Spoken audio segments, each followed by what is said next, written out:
One of Godard's most loved films is plausibly Pierrot le Fou, which serves as one of the most brilliant cross sections within Godard's output, certainly where his 60s films are concerned. It is here that Godard demonstrates his precise coordination as a director and also his cinematographic expertise from just a purely technical perspective. It is a marvelous and instructive screening for any who want to learn what Godard was all about, perhaps even more so than Contempt, which I would have also claimed for that picture. So much of what we see in Pierrot le Fou feels as though it could have been demonstrated in a comparatively banal socio-satiric comedy of the 90s or onward. We see traces of Woody Allen's 70s films, Tarantino's celebrations of popular culture in the 90s, and Wes Anderson's technical meticulousness fused with zany, sometimes anarchic, gallivanting about the then modernity. So in some ways, an audience will be stunned that a film from 1965/6 could feel so fresh and modern, but also at, let's face it, how much more interesting and captivating and watchable Godard's films were, supposedly inaccessible and esoteric, compared to some of the aforementioned later directors. I am mildly surprised that this isn't the popular favourite among more, let's say, in a non-derogatory way, for a change, entry-level cinephiles, but maybe some are concerned that the film is a mess. But that's the thing. It was distilling the culture around it back out at it, much as a film that seemed like a mess now might, theoretically, demonstrate the pathology of these times via psychologically suitable means. It must also be kept in mind that, in terms of worrying about if Godard's work pushes the parameters too far beyond what can be assessed as a traditionally great film in whatever your understanding of that might be, let's say the Academy Award for Best Picture understanding of what that might be, can't we just prospectively praise any fourth wall or meta-analytic venture for doing this very thing? Prior to Godard, there was so little of this in cinema, and as I've just claimed just earlier, no one would ever do it, I firmly feel, better than Captain Jean-Luc Godard. Whereas his debut feature, A Bout de Souffle, might have been cutely displaying these cinematic tropes for film enthusiasts to giggle at as an elitist clique, Pierrot le Fou accommodates them, but also wrestles in the rest of the viewing public for them to potentially assess their own fascinations with photographic spectacle, brazen violence, and glossy sex appeal. It was closer to, and possibly better than, what Tarantino would do with film tropes some decades later. The first thing that strikes me about Pierrot le Fou is just how colourful and charismatic visually it is, and also how it so confidently, convictedly tries to spill the era of cultural upheaval, or distill the era of cultural upheaval, popular fashions, mass productions, and self-protective irony back out at itself. In the most playful, fun, and genuinely unpretentious way, this film is not taking itself seriously. It is a comedic undertaking first and foremost. Godard here illuminated what was going to be eventually considered distinct about the 60s itself, without resorting to political posturing, romanticization of drugs, fetishized fashion trends, or appeals to musical Arcadia. That a film could be so viscerally watchable and so intellectually compelling, I don't think many feature films have fused these ideals together so seamlessly. If anything has audiences accusing this film of being in any way pretentious, it is due to the haughty and snooty or pseudo-chic discourse around it, because I can't imagine this film being truly unentertaining for any prospectively open-minded audience, unless they really just cannot feel engaged with a subtitled film. And for all the hollow pontificating about the rules or formality of cinema and hostility to either DIY, independent, or otherwise garage filmmaking, which some might trace back and blame the likes of Godard for, his technical finesse is insurmountable, and he may be positively compared to the likes of Wong Kar-wai, Michael Haneke, and David Lynch, whose sensibilities might be abhorred by the Oscar voters, although they cannot be denied as having very similar or superior technical merits to the films winning Best Cinematography in any given year, for the most part. And now, because there really ought to be more perspectives than mine on this channel's videos, let's share some other far more experienced and likely more gifted writers on this medium's perspectives on Godard's 1966 title, Pierrot le Fou. First, from the 1001 movies you must see before you cark it, where it is placed next to Faster Pussycat, Kill Kill.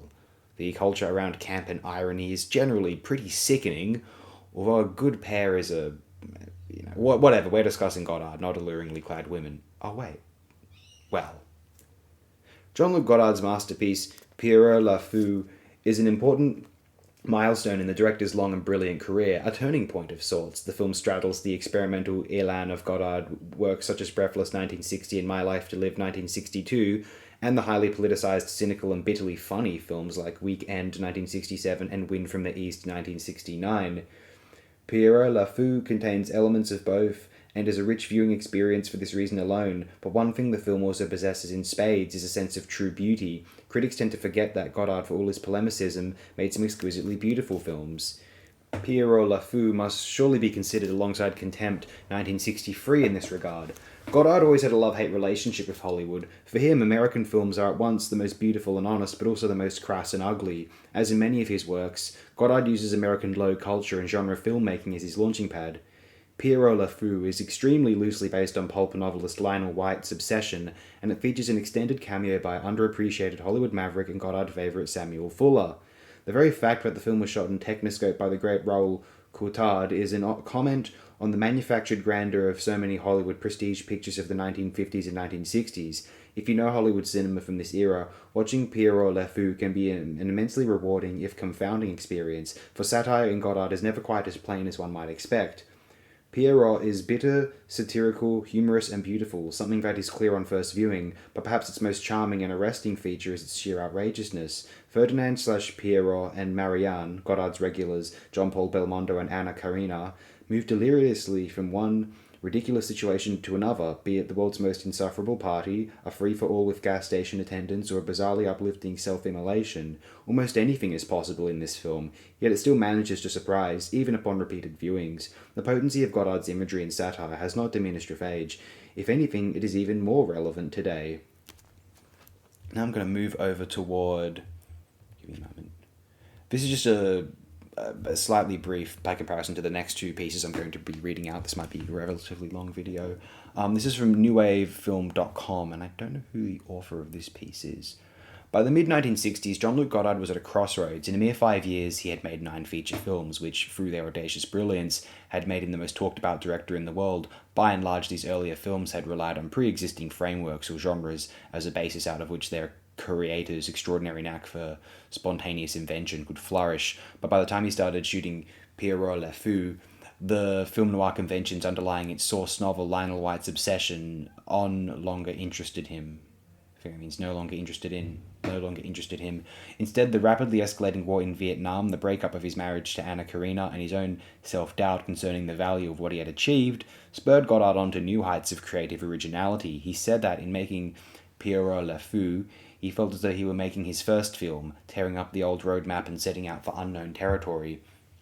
Despite this declaration of a new beginning, however, Pierrot is in many ways a culmination of everything that had gone before. Indeed, the publicity campaign advertised the film as a little soldier who discovers with contempt that one must live one's life, that a woman is a woman, and that in a new world one must live as an outsider in order to find oneself breathless. Once again, there is a love affair that leads to disillusionment and death, quotations from literature and other movies, musical interludes, self-referential jokerness, coloured filters and car crashes. Characteristically, Godard filmed the genre elements of the story with a conspicuous lack of interest, focusing instead on the creation of unforgettable images and arresting sequences. He described the creation of the film as completely unconscious and the shoot as a kind of happening, but one that was controlled and dominated. The freedom of this approach allowed Godard to turn a standard pulp thriller into a deeply personal and emotionally raw statement about the state of the world, the nature of art, and most importantly, the breakdown of his marriage. The film packs an accusatory punch, and the target of the accusation is incredibly the star of the film.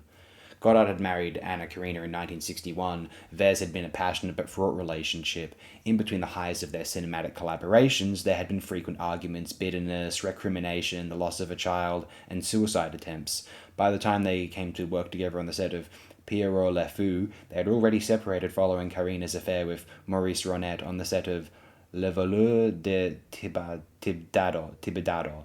In the core sequence of the film, set in the natural splendour of their south of France refuge, the contradictions in their relationship are played out. While Ferdinand is happy to remain there in isolation like Robinson Crusoe, writing in his journal and contemplating the universe, Marianne soon becomes restless. In a famous scene, she wanders past him, complaining over and over again, "What can I do? I don't know what to do." Ferdinand's idyllic dream is thus destroyed by Marianne's demands, and, as it later turns out, her betrayal. Nevertheless, the argument isn't all one-sided. Our sympathies are often with Marianne, whose frustration when confronted with Ferdinand's self-absorption is all too understandable. The man is a walking library. He appears unable to do anything without seeing it in terms of a canon of illustrious predecessors. Indeed, the film, like a poem by T.S. Eliot, is full of references to art, poetry, film, and philosophy. Artists and writers referenced include Velázquez, Picasso, Chagall, and Liechtenstein, Balzac, Browning, Conrad, Stevenson, and Chandler. Even the names of the characters, Marianne Renoir from Auguste and Jean, and Ferdinand from Louis Ferdinand Céline, are signposts. Like Eliot, Godard is acknowledging his work as belonging to an important artistic tradition, a tradition that stretches much further back than the still immature medium of cinema.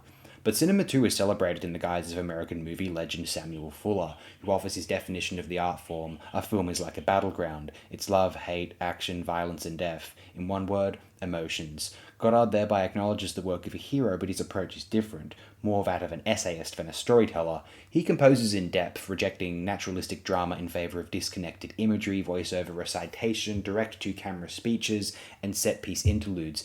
It is as if he is trying to break out of the constraints of cinema, with all its familiar genres, conventions, and forms, and take it to another level.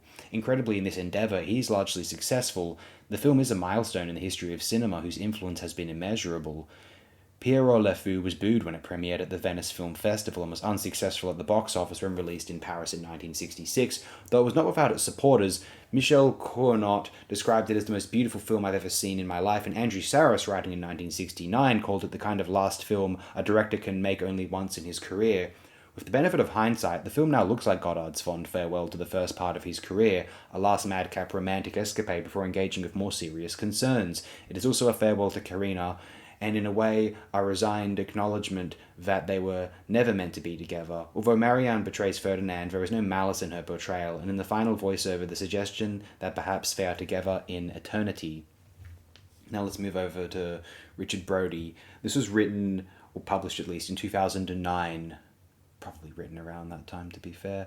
And it's for the Criterion Collection release. In February 1964, while shooting Band of Outsiders, Jean-Luc Godard announced his plans for a film based on a crime novel Obsession by the American writer Lionel White, translated into French as Le Démon dans Heures, literally the 11 o'clock demon. In an interview that month, Godard described it as the story of a guy who leaves his family to follow a girl much younger than he is. She is in cahoots with slightly shady people and it leads to a series of adventures. Asked who would play the girl, Godard told Francois in 1964, "That depends on the age of the man. If I have, as I would like, Richard Burton, I will take my wife, Anna Karina. We would shoot the film in English. If I don't have Burton and I take Michel Piccoli, I could no longer have Anna as an actress. She would form with him a too normal couple. In that case, I would need a very young girl. I'm thinking of Sylvie Vartan." Both Burton and Vartan, a 19-year-old pop singer, were unavailable, and when financing proved difficult to obtain, Godard asked Jean-Paul Belmondo, whom he had made a star with Breathless, to step in. But Belmondo was and looked even younger than Piccoli.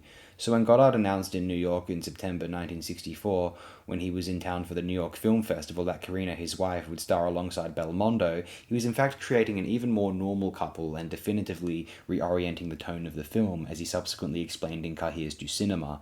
In the end, the whole thing was changed by the casting of Anna and Belmondo. I thought about You Only Live Once, and instead of the Lolita or La Chienne kind of couple, I wanted to tell the story of the last romantic couple, the last descendants of La Nouvelle, Heloise, Werther, and Herman and Dorothea.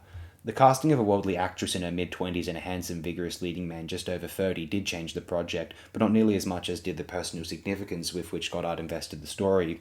White's novel, as its title suggested, was a story of obsessive desire, specifically that of a middle-aged advertising man and the failed writer for a teenage girl, his children's babysitter. This girl has underworld connections and a feral aptitude for deception and manipulation. After he leaves his family for her, gets caught up with her in a murder, and goes on the lam with her, she uses, betrays, and abandons him. Desperate and humiliated, he catches up to her and kills both her longtime lover, who she had claimed was her brother, and the girl herself. Godard, who had told Belmondo that the film would be something completely different from the book, turn the male lead into a failed intellectual who rediscovers his literary ambitions along with his romantic passion. This man, Ferdinand Griffon, begins to fulfill his vast artistic plans when he and the young woman, named Marianne Renoir, take to the road.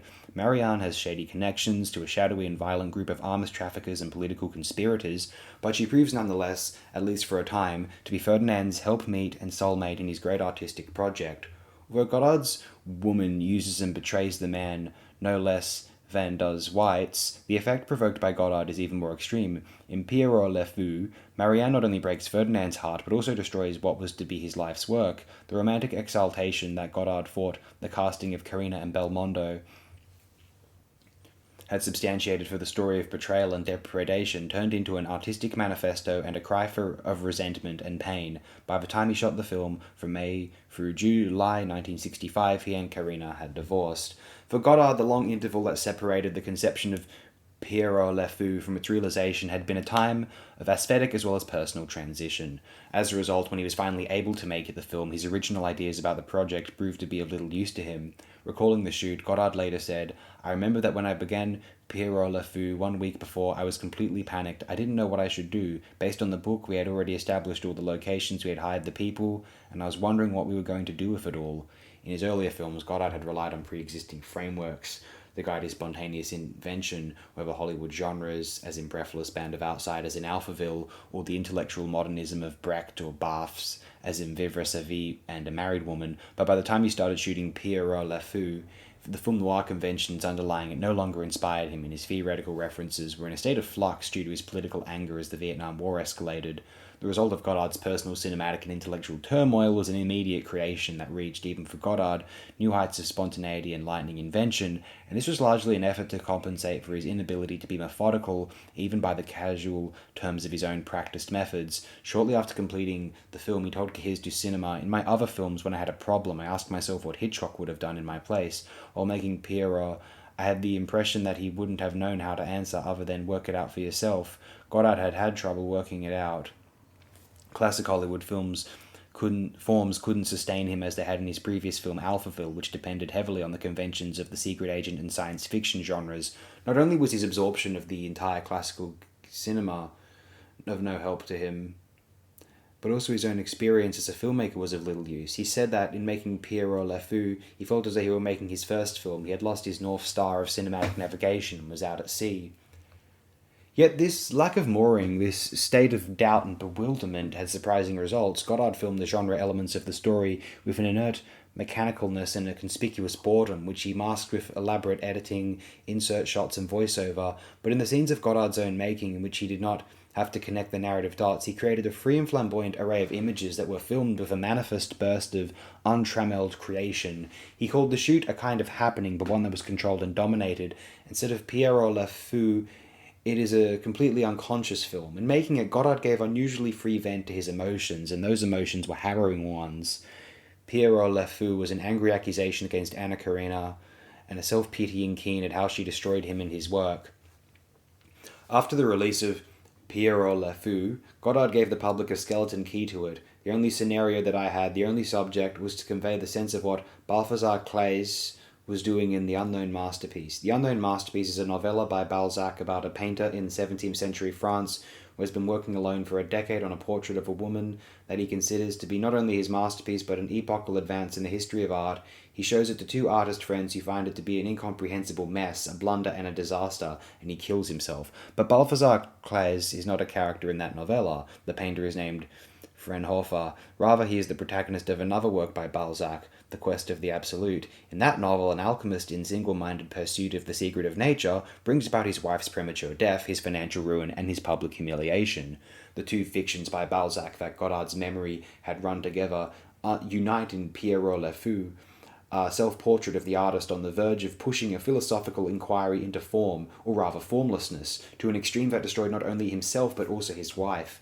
Exactly as Godard intended, Pierrot le Fou reflects appropriately vast cosmic, quasi-metaphysical artistic dreams of a Balzacian grandeur. Early in the film, Ferdinand sits in his bathtub and reads to his young daughter a passage from the art critic Eli Farrer that begins, "Velázquez, past the age of 50, no longer painted specific objects. He drifted around things like the air, Like twilight catching unawares in the shimmering shadows of nuances of colour that he transformed into the invisible core of his silent symphony, the first scene thus announces Godard's own search for another kind of cinematic art, one that goes beyond the visual presentation of objects and characters to a higher relation of musical ideas.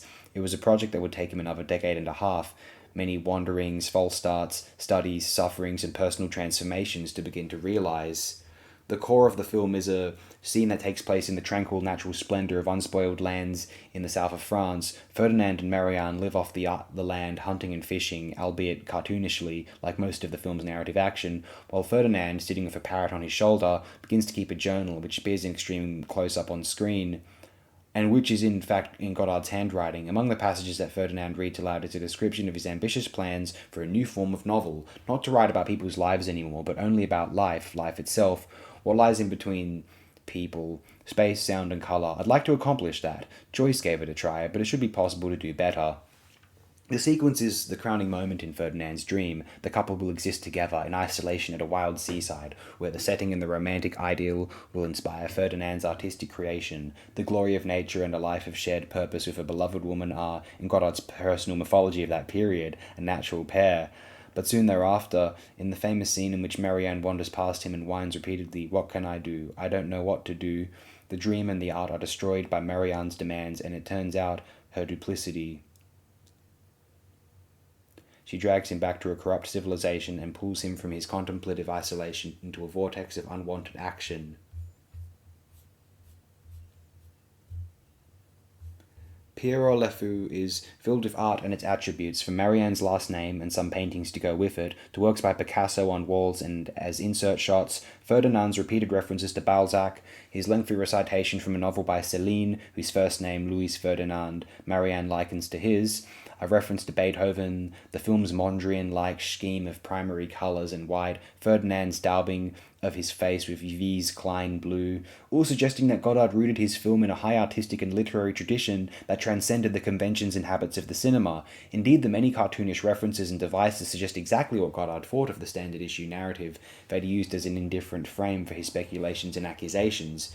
In Pierrot le Fou, Godard sought to accomplish something that goes far beyond the bounds of the cinema, beyond its familiar genres, conventions, and forms. The stakes are suggested in a scene at a cocktail party where Ferdinand meets the American director Samuel Fuller and asks him to define the cinema. Fuller responds, "A film is like a battleground. It's love, hate, action, violence, and death. In one word, emotions." Rather than have actors act out emotions on screen, Godard wanted to find a way to signify emotion and thus to arouse it in the viewer, so that emotion would go from the filmmaker to the viewer, not analogically, but in concentrated, sublimated form by means of style. The rejection of naturalistic drama in favour of shards of images, voiceover recitations, incongruous insert shots, and intrusive music hall-like interludes is not a deflection or avoidance of emotion, but an attempt to evoke, to provoke, an intensity and spectrum of feeling of an ineffably romantic scope beyond the small-scale personal identification with characters in filmed melodrama.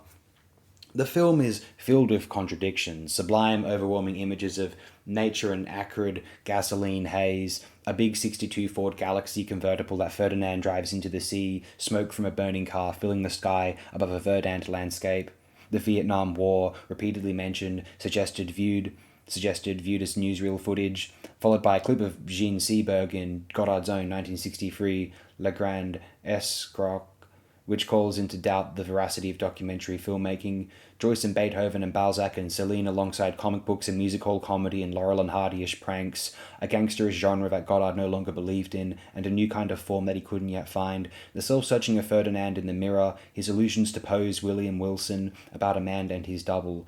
Pierrot le Fou was the work of a divided person whose film fell into the abyss of his own character. If Godard was at war with himself, he was in perfect sync with a time that was also at war with itself, and as his personal crises mirrored those of the age looked upon him as its reflection. It was a bind from which only drastic measures would free him. The romantically transcendent self-immolation with which Pierrot le Fou would end foreshadows an age of political violence and self-abnegating ideological rigours that would come to take the place of a lost faith, not least in himself. Pierrot le Fou was booed when it premiered at the Venice Film Festival in September 1963, but in Le Nouvel Observateur, the influential critic Michel Cournot wrote, "I feel no embarrassment declaring that Pierrot le Fou is the most beautiful film I've seen in my life," and when it opened in France at the end of the year, he virtually wrote in tongues to praise it. In Les Lettres Françaises, the novelist and poet Louis Aragon waxed dithyrambic in a front page rave. There is one thing of which I am sure, art today's Jean-Luc Godard. These and other critics recognised and mentioned the film's intense and intimate personal significance. Pierrot le Fou proved a tough ticket in Paris, but more importantly it inspired a generation, and most famously Chantal Akerman, who when she saw it at age 15 decided at once to become a filmmaker. The self-destructive romanticism, the artistic self-consciousness, the frenetically unhinged form, the blend of emotional extravagance and cool self-mocking, the vanished boundaries between irony and sincerity and between symbol and reality, the overt cinematic breakdown and breakup were all of their moment. Pierrot le Fou was the last of Godard's first films, their herald of even more radical rejections and reconstructions to come for Godard and for the world around him.